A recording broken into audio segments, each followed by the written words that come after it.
Here's a pair of the Soundcore V20i earbuds. I'm going to show you how to pair and connect these directly to an Amazon Fire TV. It's the same for the Amazon Fire TV sticks as well. So first thing is, let's go ahead and put these in the pairing mode. Let's go ahead and take out the earbuds. And then once you take it out, wait for a few seconds. And if it's blinking blue, blue, blue, then you know it's in pairing mode, which is that's what we want, to put it in pairing mode. But mine like this turns off here. So let me manually put this in pairing mode for myself. I'm going to go ahead and press and hold that logo here on top.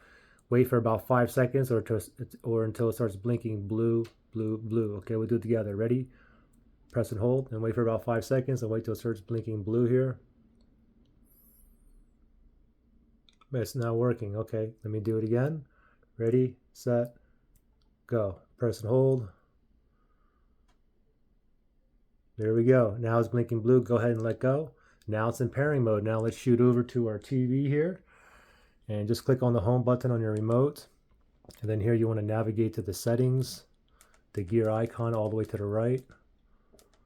And then once you're there, we're just going to move down and we're going to go to controllers and Bluetooth devices. Let's select that. From here, we're going to go down to other Bluetooth devices. Let's select that. And now let's go ahead and let me scroll down. These are my other earbuds and headphones I currently have paired to this TV here, but we're going to go to add Bluetooth devices. So let's select that. Now it's searching for devices that's in Bluetooth that's near me, which is Bluetooth range about 30 feet.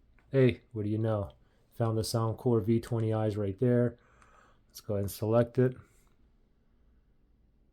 Oh, and there you go. We're connected. If I move back up, you can see that we're connected here because it says select here to disconnect, meaning that we're connected. If I go down to my Powerbeats Pro here, it says select to connect. So anyway, so you know that we're actually connected. And there you go. Now, if you had issues, can't put this in pairing mode, issues connecting or pairing these, you can always factory reset these earbuds. If you need to do that, look for that link below in the description area.